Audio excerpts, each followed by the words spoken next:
ఇవాల్టి good news updates చూద్దాం. AP ప్రభుత్వం ప్రజలకు శుభవార్త చెప్పింది. గత ప్రభుత్వం మోపిన విద్యుత్ ఛార్జీల భారాన్ని తగ్గిస్తున్నట్లు ప్రకటించింది. ట్రూ అప్ పేరుతో వైసీపీ ప్రభుత్వ హయాంలో వసూలు చేసిన సుమారు 923 కోట్లను ప్రస్తుతం మినహాయించనున్నట్లు తెలిపింది.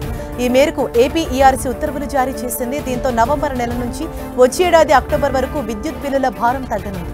గత 5 ఏళ్లలో ట్రూ అప్ పేరుతో విద్యుత్ ఛార్జీల బాధుడే తెలిసిన వినియోగదారులకు కూటమి ప్రభుత్వం ట్రూ డౌన్ పరిచయం చేస్తోందని విద్యుత్ శాఖ అధికారులు చెబుతున్నారు.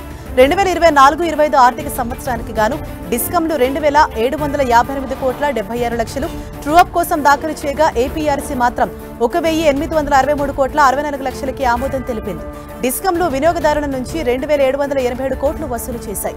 దీంతో ఆ మొత్తం నుంచి 1863.64 కోట్లను మినహాయించి మిగిలిన 923.55 కోట్లను వినియోగదారులకు తిరిగి చెల్లించాలని ఏపీఆర్సీ ఆదేశించింది.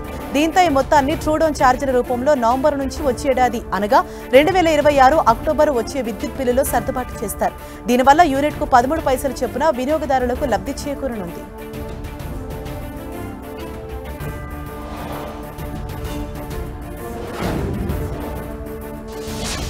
తెలంగాణలోని బస్ స్టాండర్లకు ప్రభుత్వం గుడ్ న్యూస్ చెప్పింది. రాష్ట్ర వ్యాప్తంగా ఆర్టీసీ ప్రయాణికుల సౌకర్యార్థం కోసం తెలంగాణ ఆర్టీసీ కీలక నిర్ణయం తీసుకుంది. ఆర్టీసీ కొత్త డిపో నిర్మాణం, బస్ స్టేషన్ అప్గ్రేడేషన్, పునరుద్ధరణ, బస్ స్టేషన్ల ఆధునీకరణ చేపట్టనుంది.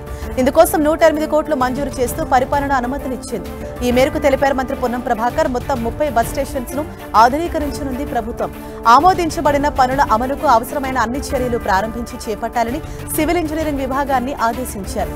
గత 10 సంవత్సరాలు ఆర్టీసీ నిర్వీర్యమై ఇబ్బందుల నుండి మహాలక్ష్మి పథకం ద్వారా నూతన బస్సుల కొనుగోలు, కొత్త బస్సుల డిపోల ఏర్పాటు, బస్ స్టేషన్ల అభివృద్ధి, ఆధునీకరణ చేయడంతో పాటు ఉద్యోగుల సంక్షేమంపై ఆర్టీసీ దృష్టి సారించింది.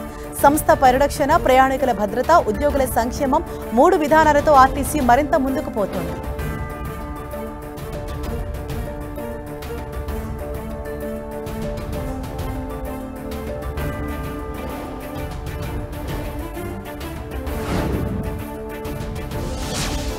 హైదరాబాద్ నగర ప్రజలకు గుడ్ న్యూస్ చెప్పింది ప్రభుత్వం. ఇవాటి నుంచి ₹5 బ్రేక్ఫాస్ట్ స్కీమ్ ను ప్రారంభించనుంది. జూబ్లీహిల్స్ నియోజకవర్గంలోని మోతీనగర్ మింట్ కాంపౌండ్ దగ్గర ఉన్న ఇందిరమ్మ క్యాంటీన్ లో బ్రేక్ఫాస్ట్ ను మంత్రి పొన్నం ప్రభాకర్, మేయర్ విజయలక్ష్మి ప్రారంభించనున్నారు. మొదటి దశలో 60 ప్రాంతాల్లో ఇందిరమ్మ క్యాంటీన్లలో బ్రేక్ఫాస్ట్ ను అందుబాటులోకి తేనుంది జీహెచ్ఎంసీ. ఆ తర్వాత నగర వ్యాప్తంగా 150 ఇందిరమ్మ క్యాంటీన్స్ లో బ్రేక్ఫాస్ట్ అందించనుంది. రోజుకు 25,000 మందికి మిల్లెట్ టిఫిన్స్ అందించనుంది జీహెచ్ఎంసీ. మెనూలో ఇడ్లీ, ఉప్మా, మిల్లెట్ ఇడ్లీ, మిల్లెట్ ఉప్మా, పూరీలు, పొంగల్. క్యాంటీన్లు వారానికి 6 రోజులు ఓపెన్ చేయగా ఆదివారం క్లోజ్ చేస్తారు.